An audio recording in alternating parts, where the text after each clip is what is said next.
Merry meet fellow witches, and welcome back to Inside the Broom Closet. Today I'll be showing you how I make witch balls.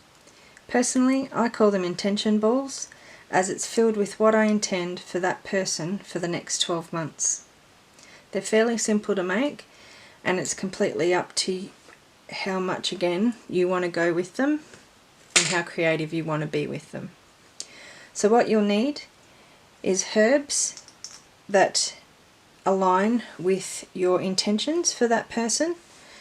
I like to include crystals as well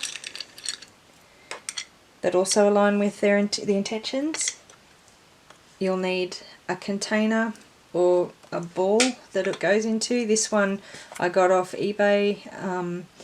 This one is broken, however, as I'm using it for my son, it's getting hung up well away, and I decorate the top so you won't really see it, and I hate waste. So these are great. You find them around Christmas time. These ones are plastic, but you can get glass ones that have sort of more like a hole in the top and a cap on the top. But again, I got these ones in case they're dropped, they don't smash. I'm also going to be using this one that my son got in one of his Easter gifts for a house one. So it's larger, I can fit bigger items in it. So that'll make a perfect house one. Again, I hate waste, and it's amazing what you can find around the home, or what you get that you can use with your craft to create these items. With the ball, as I said, I like to decorate it. My son loves sharks, so I've found a nice little shark charm that I'll put on there just to give it a little bit of a tied in with his personality. In saying that, all the herbs and crystals have been charged for the purpose. The crystals have been left out on a full moon to charge them with their purpose, and everything has been cleansed with incense. So as the ball is for my son, it will have the following ingredients. I'll be doing protection. I'll be using salt, ensign pine and cloves. For health, I will be using ensign pine. For love, lavender and roses. For peace, cassilmon and chamomile. For calm, cardamom pods and lavender. To banish negativity, I'll be using cloves, charcoal and sage. For friendship, I'll be using quassia, I hope I said that right, and charcoal. Happiness, I'll be using calendula and linden leaf and anise myrtle. And for concentration, there'll be charcoal. For the crystals, I'll be using rhodochrosite, and that will be for love, assisting with change, balance, dispelling negativities and repelling unwanted feelings. I'll be using black tourmaline for positivity, absorbing negative energy and grounding. I'll be using unakite for relationships, sleep and health. Rose quartz for love, protection, balance, harmony. And black agate for grounding, protection, balance, removing negative energy, confidence, positivity and changing darker energy. With each of these intention balls that I do, I like to include a bay leaf wish for that person. So for my son, I am wishing him for calmness.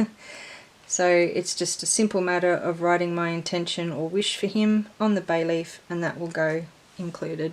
So now I've got all the ingredients, and now all that's left to do is to put it into the container.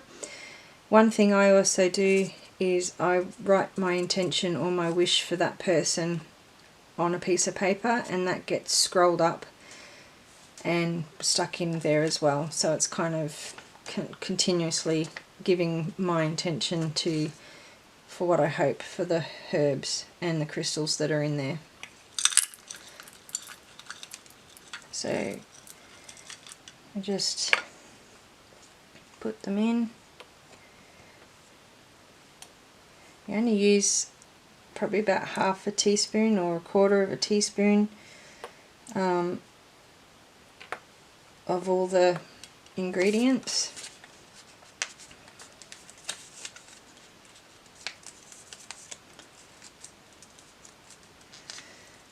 just scroll up.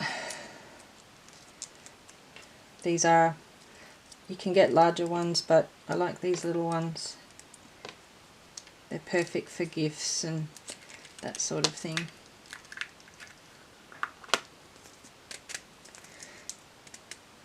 Okay, so once everything's in, shake it around and you can see all the different items in there. It looks pretty cute. Doesn't have to be completely full. With these ones it's hard to fill them up completely because they're two halves.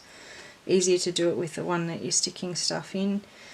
People add glitter. It really depends on, I guess, what your intention is, and if you want to make it sort of really pretty. Like if I was doing one for my daughter, I'd probably add glitter. But yeah, this one's for my son, so it's a little bit more toned down like him. So I'm going to decorate this and I'll be back to show you the finished product and we'll go from there. Here is the completed ball. It's fairly simple compared to others I've done. It doesn't have a tassel, it's just got the little charm on it. That's because that's all he wanted on there. He's not into tassels. One thing I do recommend with these type of containers is to at least put a little bit of tape in a couple of spots prior to giving this or hanging it up, because they can pop off, and being that this one is broken, it's probably not that it'll get played with, but it's more likely that it will pop apart. So that's just one thing to keep in mind with using these type of containers. Otherwise they're no different to the glass ones. So prior to hanging this up in his room, I will bless this with my intention of everything that is in there, so that his 12 months will be filled with everything that's in, all the protection, happiness, health, calm, grounding that I want for him. At the end of 12 months, I undo them, bury the contents in the backyard, thank the earth for everything it's provided for the year, and then I'll make him a new one for the next 12 months. Well, I hope you enjoyed today's video. If you did, hit the like and subscribe button or leave me a comment below. Thanks for watching. Merry part and merry meet again.